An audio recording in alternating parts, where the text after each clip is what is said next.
Hi, I'm Stephen. I'm someone who was lucky enough to find recovery, managed to sort my life out, and my life's pretty good. You know, that's as simple as it is. But one of my friends rang me the other day and asked me to come on and share my story. And this stuff never gets any easier. Do you know what I mean? I'm full of that. I think I'm quite good at public speaking. I've done it a lot, and it never gets easier though. The first coming in, getting vulnerable, telling people about my story, because my story's pretty bad,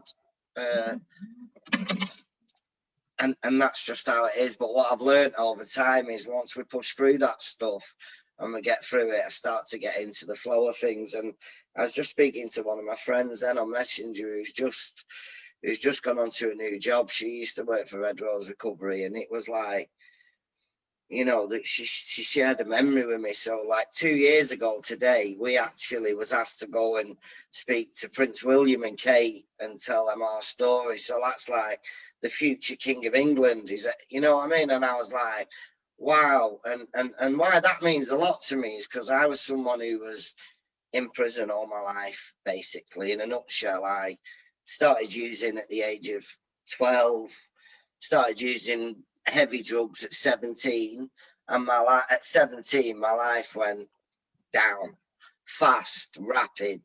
I ended up in prison 6 months after it, Lancaster Farms. I was a young offender.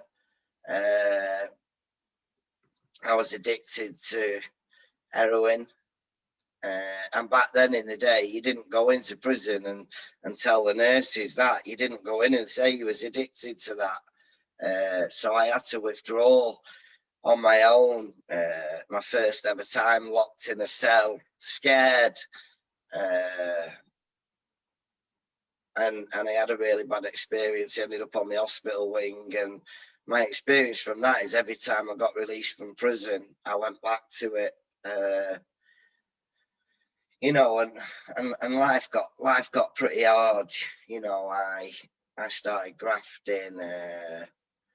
I left. I had a job when I left school with no qualifications. I got kicked out of junior school. I wasn't allowed in any school in Blackpool. I had to go to a special school for 2 hours a day. And they kind of just took you to the pleasure beach and Stanley Park, and it was like, hey, let's go on the big one or something. That's what consisted of my education. And I never liked school, didn't like to learn. And what I've learned is I didn't ever ask for help. I struggled. I think I'm a bit dyslexic, and I struggle with academic stuff. And I used to get really frustrated when I see it. So I just used to act like the class clown and brush it off that way. And I didn't really say, look, I don't know what to do here. Can you help me?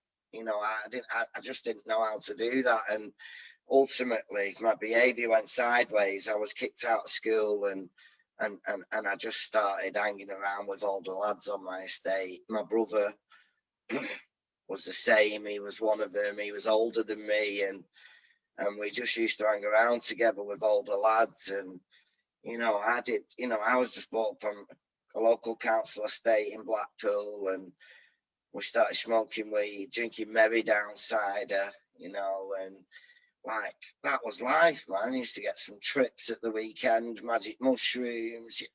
Like I went through the lot. Do you know what I mean? And it was like I took anything. I used to sniff petrol and just cause murders on the estate. And I'm not going to say I had a bad family upbringing. I had a brilliant family upbringing. My mum got me everything I needed. I was dressed well. I was looked after. I was told what was right and what was wrong. I never had a bad upbringing by my mum. Do you know what I mean?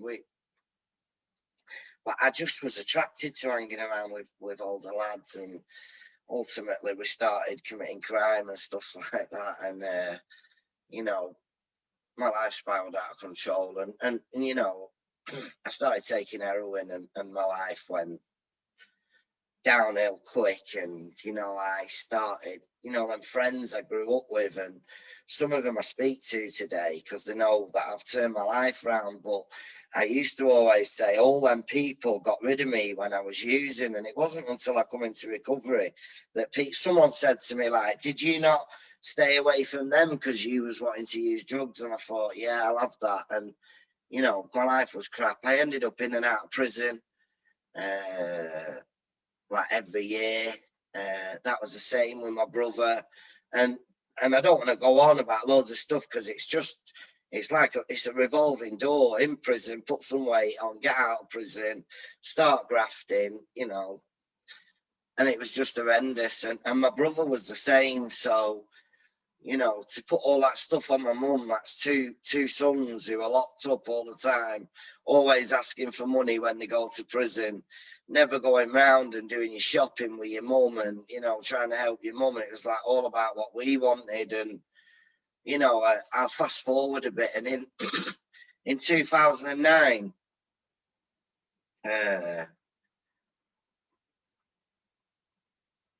I lost my brother. He got infected with anthrax through a dodgy batch of drugs, and we had to switch the life support machine off on him after 2 days, and it didn't stop me. You know, in fact, it made me worse, and I didn't give you know, I didn't care about myself then, and I didn't want to be to myself, and I tried to commit suicide a few times, and luckily, you know, that you know, by the grace of God, luckily that didn't happen, and I had to endure a lot more years in prison. But from then, after that, like, we talk about some rock bottoms, and that's like one of them. But it's like I kept going to prison, and after losing my brother, who I just grew up with all my life, and I've been in prison with all my life, then I'm in jail and I'm fending for myself now. You know, and when you're involved in the sort of stuff that I was involved in, so even when you're in prison, you're trying to graft the landings, what can I get hold of? And it's quite easier when there's two of you and the two brothers, you know what I mean? You get into fights and all sorts in prison, and luckily I had my brother with me, and he used to do most of that, if I'll be really honest. So when he passed away, I was had to fend for myself, and I didn't care about myself, and life went, you know, downhill. And, you know, after coming out of jail and going in jail and getting on methadone, you know, I was on methadone for about 15 years. Methadone's all right for some people. For me, it didn't work. You know, I always used on top of methadone, and it was just something I went to if I was struggling one day and I couldn't get any money, I'd just go and get my script. And that key worker who used to give me that script for years and years, he's one of my friends today, and I work with him. And it's like, you know, after being in jail for that long, getting involved in criminal activities, not having any positive peers around you. You know, when you get out of prison, and anyone I know was either getting on it, getting drunk, committing crime. It's like, I didn't know any different, so I just did that. I didn't know there was a way out, and I think, you know, I got my last prison sentence. I got 4 years for supplying, and I went to prison, and I went to Preston prison, and I'd had enough. I remember writing a letter to my key worker. I just got 4 years. I just got back. I was withdrawing and just got back, and I was in the cell. And on that day, I knew I had years left in prison. But I wrote to my key worker and I said, "Hi, mate, I've just got 4 years. Can you help me? Like, I know you can't do anything for a couple of years, but when I get out, I need some sort of intense support, mate.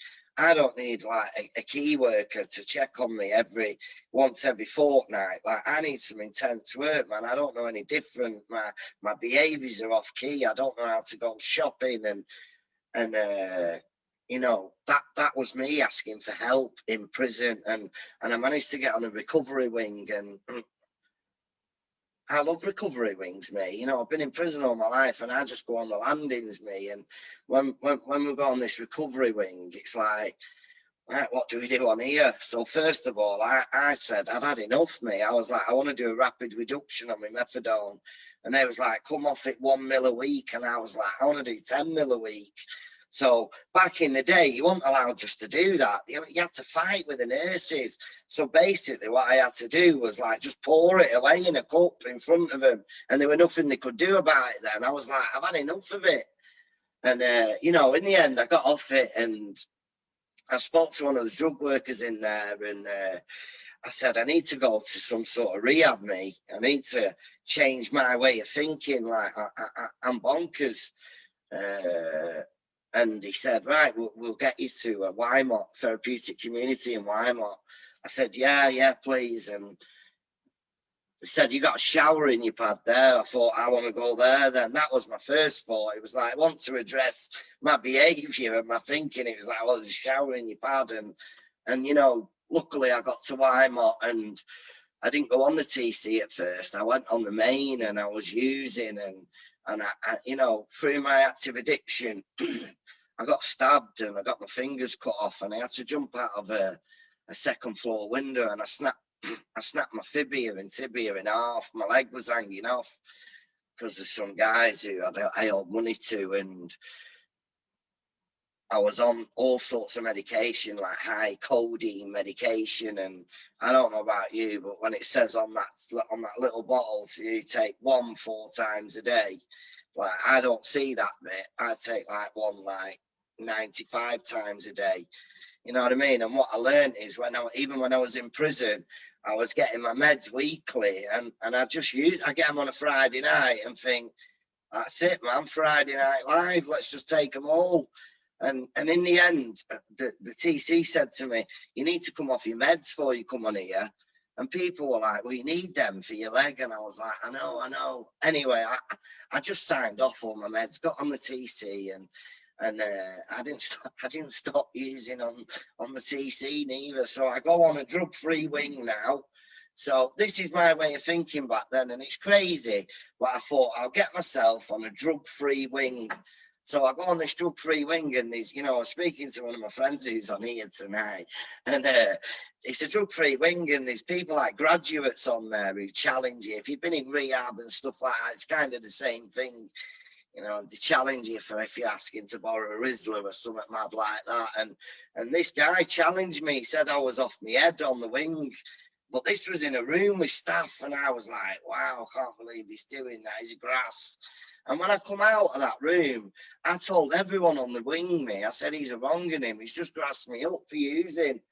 And someone pointed out to me, well, you're on a drug-free wing. You've signed a contract that says you come on here to try and I was like, I didn't get it. And to cut a long story short, the last time I used drugs was Christmas Day 2016. I'll never forget it. Some lad said to me, I've just been to church, standard for a prison thing. I've just been to church and got some subbies. Do you want some? I was like, yeah, man, it's Christmas Day. Of course I do. Thought I'd have a real good night. And for me, I got locked behind my door, you know, and all that bravado and all that chatting, a cracker goes out the window. The truth of the matter is, when you get locked behind your door and you sat on your own in your own thinking, that's when you start really thinking. And I thought, I'm gonna have a good night here tonight, mate. That didn't that didn't happen. Like I started crying, mate, in prison on my own in a cell. I started crying my eyes out, and I was like, I only had 3 months left. I was getting out in 3 months, and I was like, what am I gonna do? Please, someone help me. What can I do? And what I realised is, for me, that was my biggest rock bottom, where I felt it in myself. You know, the drugs wasn't working for me anymore. I'd had enough. I didn't want to use anymore, but I didn't know how to stop. So what was I going to do it? Funnily enough, who did I put myself around? You know, that kid who I've just been talking about, who I said was a grass and everything because he challenged me.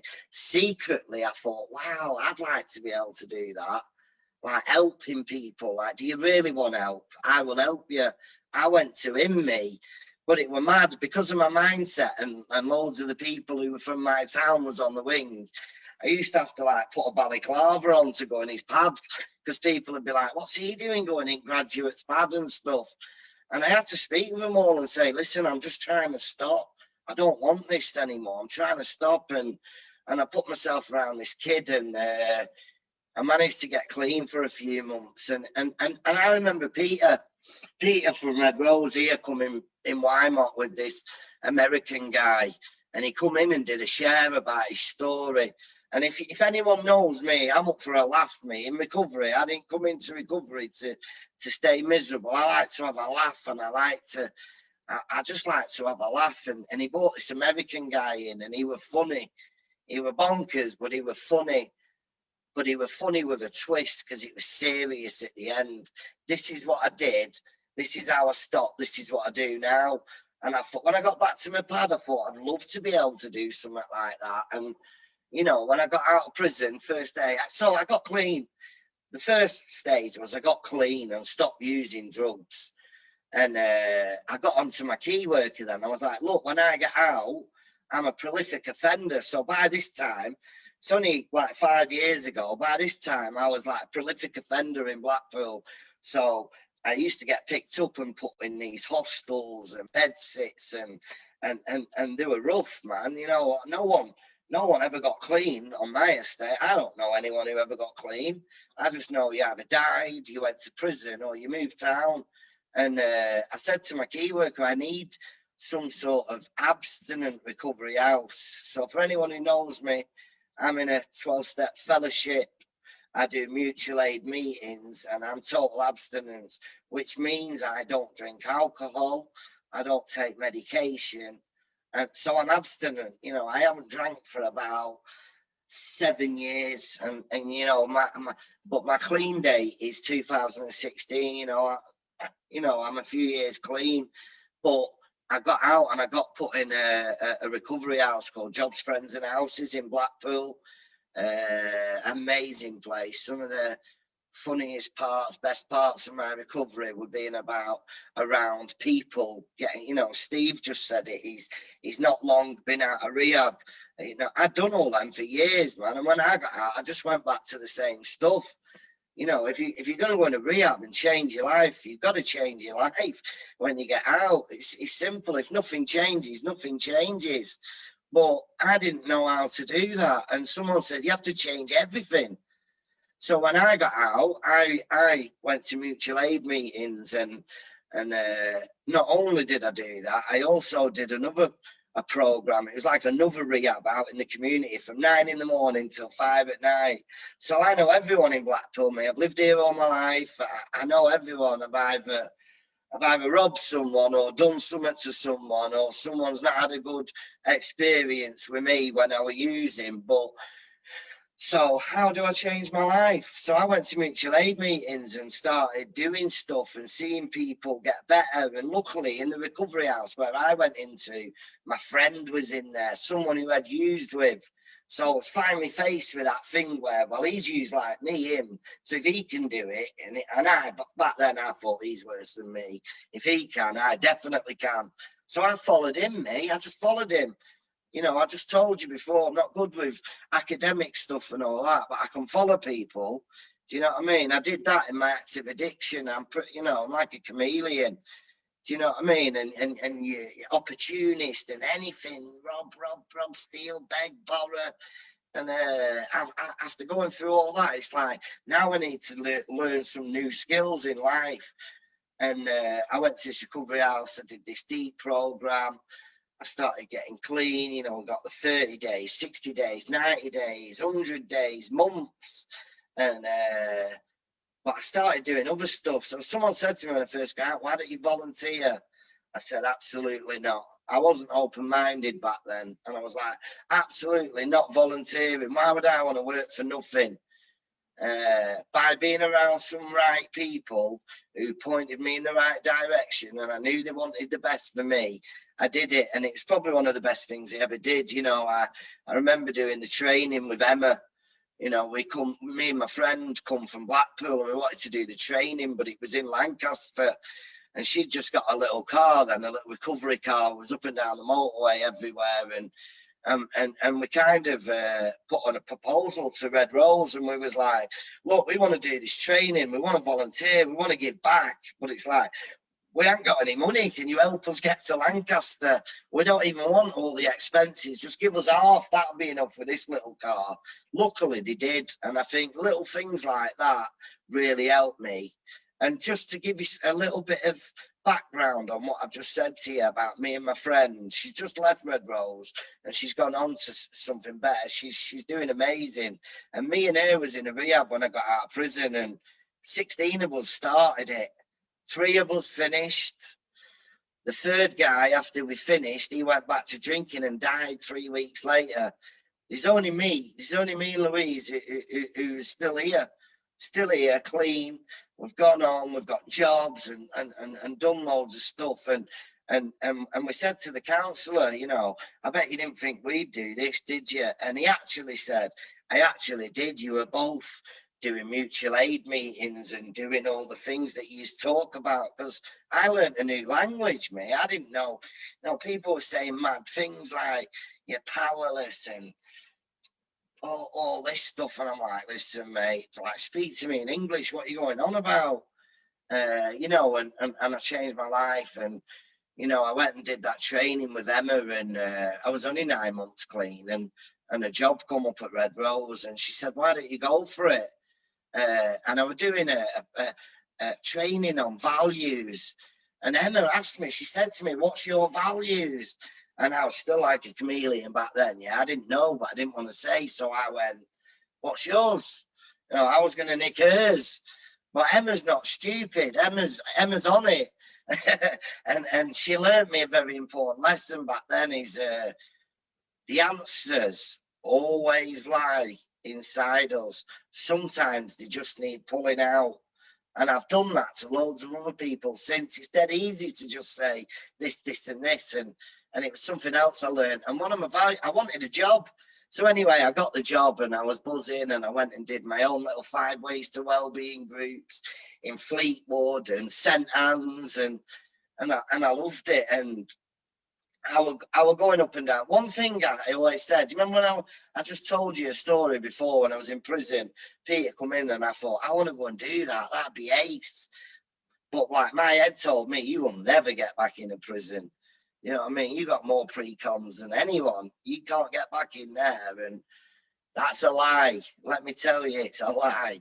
So, you know, by having a job with Red Rose, and one of the massive things I love about Red Rose Recovery is, for me, I think they give people who are just getting out of prison, who are new in recovery, early in recovery, a massive opportunity for them to get some self-worth and confidence and say, you are worth it. Do you know what I mean? We will invest in you and try and help you.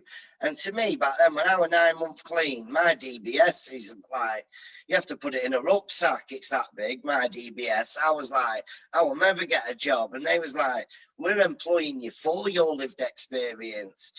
I was like, all right, cool. So, you know, and I got a job, and it was permitted work. So I was in a recovery house getting all my benefits and then getting my wages as well. So, I mean, I saved up fortunes. I was in a recovery house and I was obsessed around saving and getting, you know, I was just learning life skills, learned how to go shopping. I'd never paid a bill in my life. You know, with living with other people in recovery, and the 2 guys that run it, Shuey and Clinton, proper helped me. You know, this is how you pay bills. This is how you set direct debits up, and my life started to get better. And you know, I'd always looked on people who had nice cars and was like, how's he got a car like that? I was banned for 10 years for nicking them. And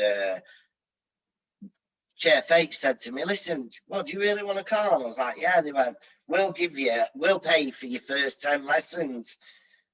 As long as you stay clean and do what you're doing, we'll pay for your first 10 lessons. And they said they'd do it to all of the house. And it was like a challenge for me. I was like, I'll be the first one to pass. And I was the first one to pass.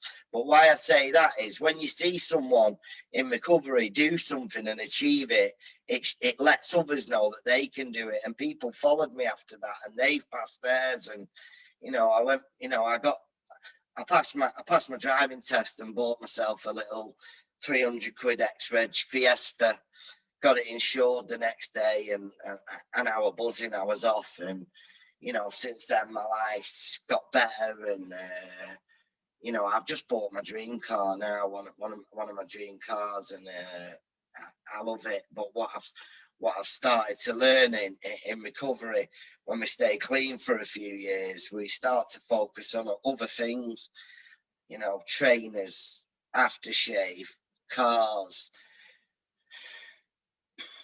eBay. What can I buy? What can I buy? There's nothing I can buy now. What makes me I used to have a laugh with my mates, and they'd be like, "What have you bought this week?" And I'd be like, "Bought a new pair of trainers. They'll keep me clean for a couple of days." What I've started to learn through sticking around this stuff is I've seen a lot of my friends, and I mean this, I've seen a lot of my friends come in recovery, get a job, new missus, kid, car, house, and I've watched them slowly stop disconnecting from people. Usually starts with telling lies, not connecting with people, you know, thinking actually, and you know, this time of the month a nice cold Stella Artois would be all right. My experience is when I get out of prison and I go to the off license because I think I deserve a drink, I usually score afterwards. And by learning a bit about me and a bit about my past and going off my experience, because you can't lie to your own experience, I've learned that for me, it's not a good idea to go to the off license, because I don't drink, you know, your wine, you know, like with your finger up and that. I end up hitting the super tenants, and my life goes shit. So I've learned not to do that stuff, and I'm all right, man. I used to think, oh, my life is gonna be so crap without any drink or drugs. Like, what am I gonna do? You know, and I just talked to you about cars, and I've had about 10 cars in recovery. I've had a passport once in my life, and I sold it for a tenner bag one day, and I got my passport in recovery. I've been all over the world. I've been to Mexico. Oh, mate, listen, sometimes I have to pinch myself. I'm just going to go on to something what's really important to me, and something what makes